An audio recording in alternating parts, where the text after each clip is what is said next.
everyone, Kenny here from the Cranky Old Man YouTube channel. This is just a reminder that goes at the end of these videos where I do a video commentary.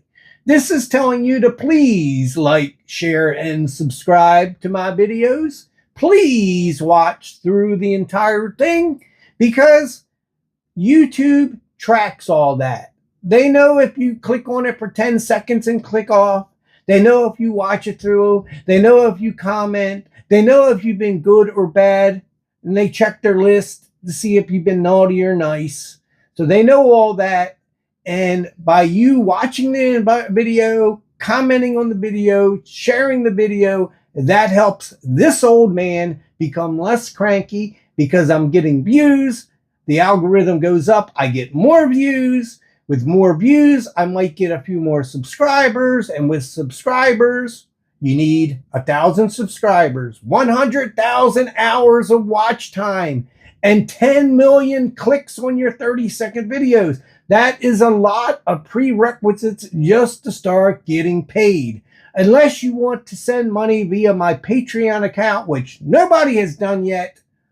That is hopefully linked in every one of my videos. You can go there and sign up for $1 a month, $5 a month, $10 a month, or you can give a one-time purchase, one-time $10 or whatever you want to do. That would help me a lot with paying for the all the things that I've put out for, in terms of cameras, lighting, video recording.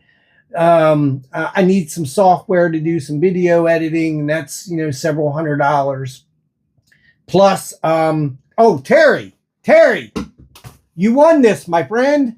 If you're watching this video, you need to contact me, the_cranky_old_man2@gmail.com. You won that. I'm waiting to send it to you.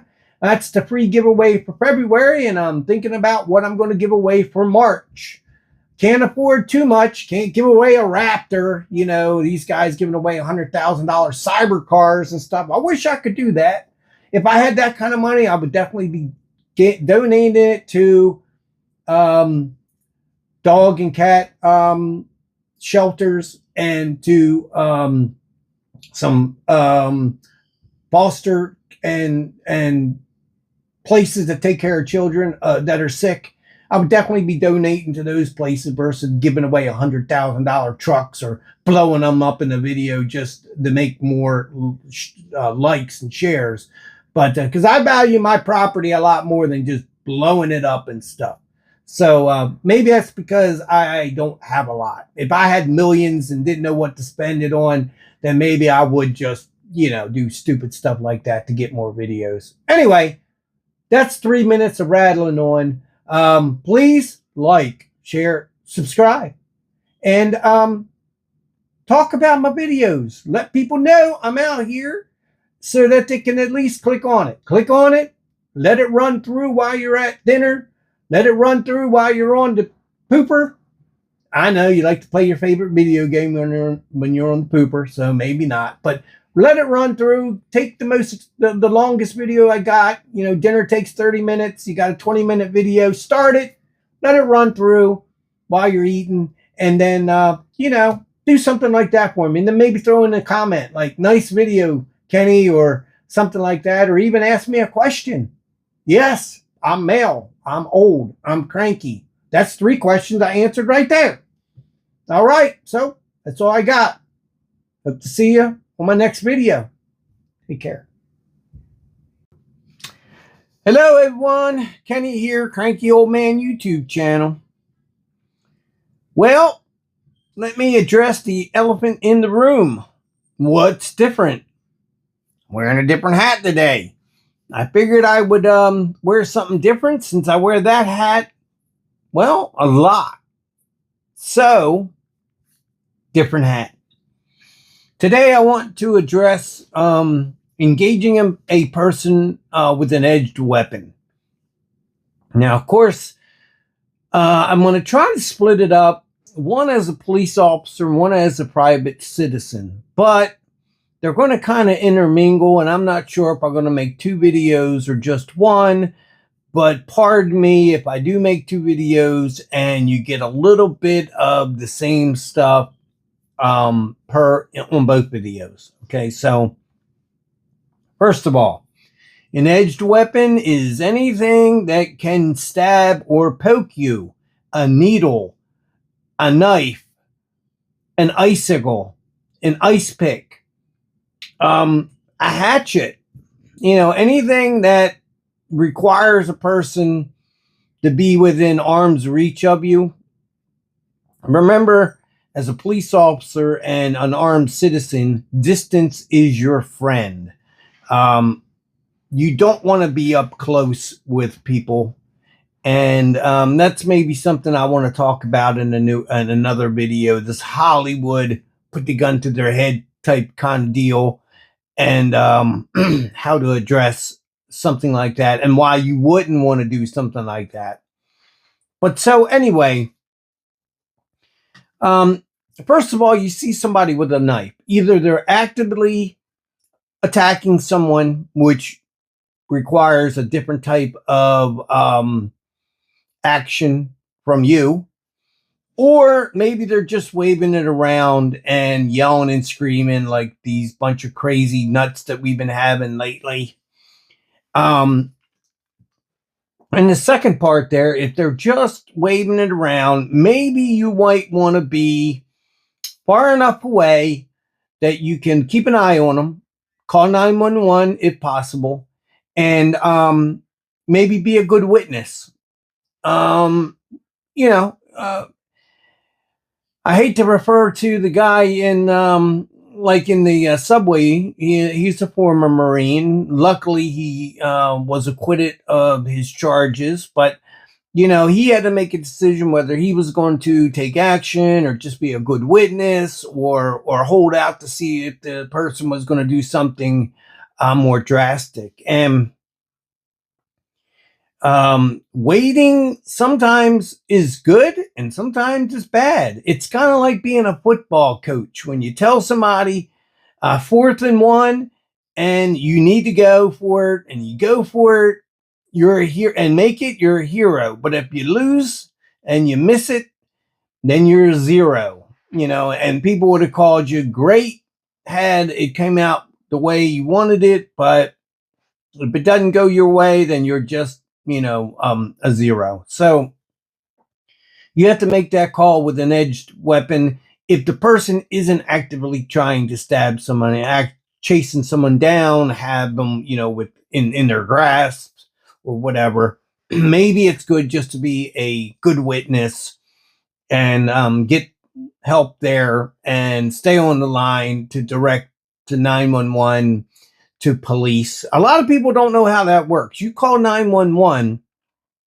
911 is not your local police department. It goes to a central system, and they turn around and they send a message to the local police department, and then the local police department dispatcher dispatches the call to the appropriate police, the officers in the district, the sector, or whatever. Hold on for a second. Sorry, my dog, again, underneath my feet. Anyway, so it goes from a centralized station to the dispatch of the police department that it is whatever's happening their area. And then that gets translated to the police officer.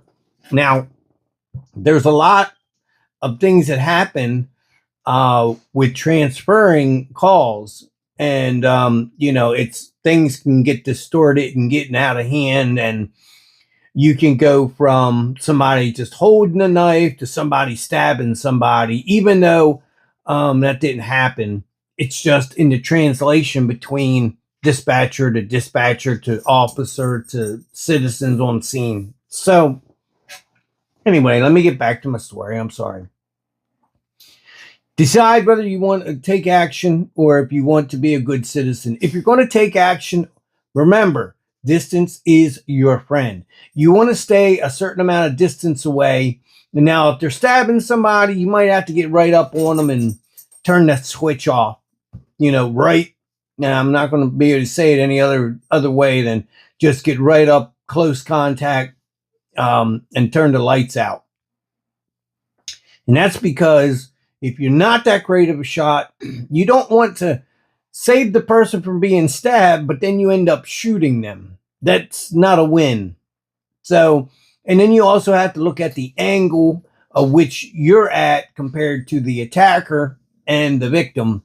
You might have to move yourself around a little bit so that if it is a through and through type of process that you do, that the through and through again doesn't hit your victim, because hitting your victim does not help them very much.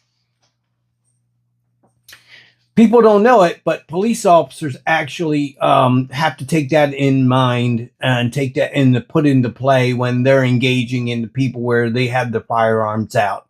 Is they have to look beyond the target and see what the backstop is. If the backstop is a playground to a school, they want to kind of move and turn so that their backstop might be a wall.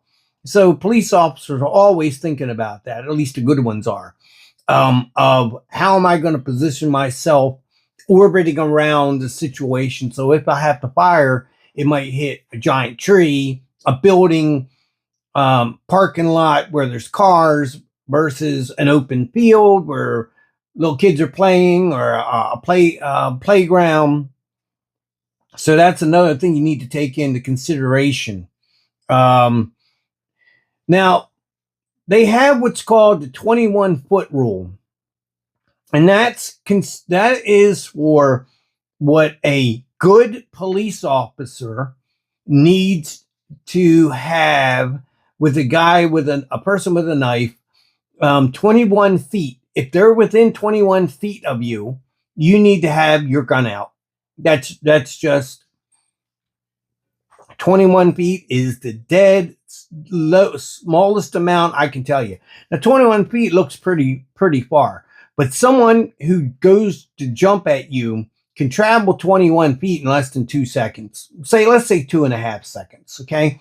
Now, a good police officer with an external holster, like on a gun belt, a good officer can get his weapon out and on target in a second to maybe 1.5 seconds, somewhere in between a second to a second and a half.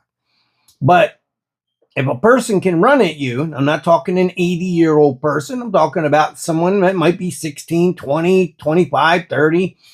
If they come running at you, it takes you about a half a second to realize that that's what's happening.